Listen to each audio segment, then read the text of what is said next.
couple times tonight. Oh, there it is! My! There it is! My! Robeisy Ramirez lunging with it and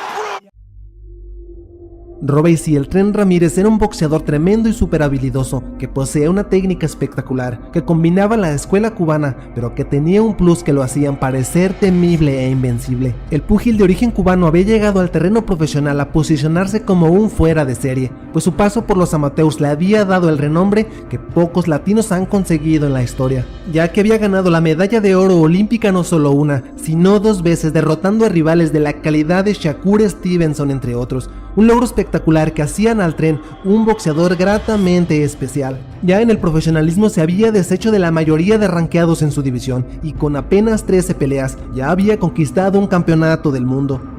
Su siguiente defensa sería contra el mexicano Rafael Espinosa, un boxeador invicto con 23 peleas y con grandes cualidades boxísticas. El apodado Divino había soñado ya con convertirse en campeón del mundo y ahora se había ganado la oportunidad de ir contra quienes muchos creían el coco de la división. Aún así, el mexicano lucía confiado y creía realmente en que podía dar la sorpresa y propinarle una derrota al favorito boxeador cubano, pues el jalisciense de 29 años tenía una ventaja física notoria que se le dificultaba mucho a todos sus rivales, pues su largo alcance de brazos y su prominente estatura eran muy poco vistas en la categoría de las 126 libras.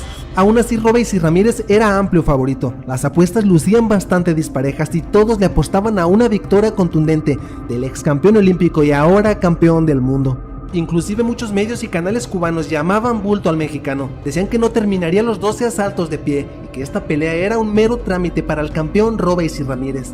Tristemente subestimaban al Divino sin saber que realmente venía decidido a morirse en la raya y que Ramírez tendría que hacer mucho más que en otras peleas si realmente quería derrotar al guerrero mexicano y conservar su preciado campeonato del mundo. Llegaría el día 9 de diciembre del año 2023. México y Cuba chocaban por el título mundial de la Organización Mundial de Boxeo en las 126 libras.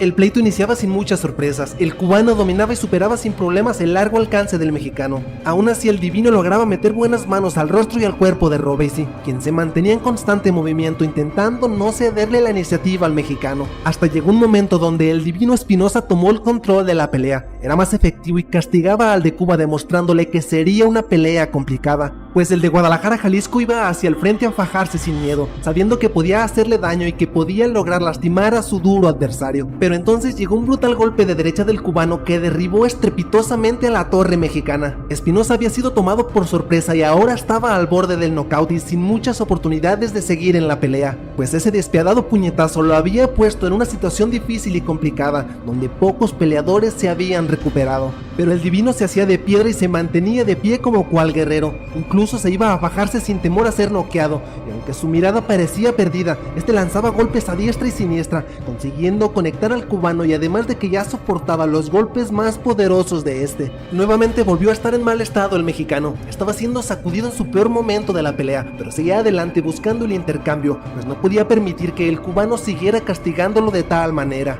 Así que decidió ir a por todas, se fue a embestir a Robeisy como un toro enfurecido y sin la más mínima piedad. Descargaba sus combinaciones sobre la humanidad del cubano, que veía con incredulidad al furioso mexicano que lo acechaba sin descanso, cuando unos momentos antes lo tenía casi vencido. Y todo ese coraje rindió frutos, el Divino logró mandar a la lona al cubano Ramírez después de un concierto de combinaciones, y ahora la pelea había dado una vuelta increíble. Nadie había logrado derribar al Tren Ramírez y ahora el mexicano lo había descarrilado, y con un torbellino de golpes había emparejado la pelea en cuanto a caída se refiere. Ya con una confianza gigante y un espíritu inquebrantable, el mexicano cerraba la pelea como un verdadero gladiador, acorralando y castigando a su rival con fuertes impactos y sin una mínima tregua o descanso alguno. Al final el de México se llevaría la pelea por decisión mayoritaria, sorprendiendo a todo el mundo, sobre todo los que dudaban del Divino Espinosa.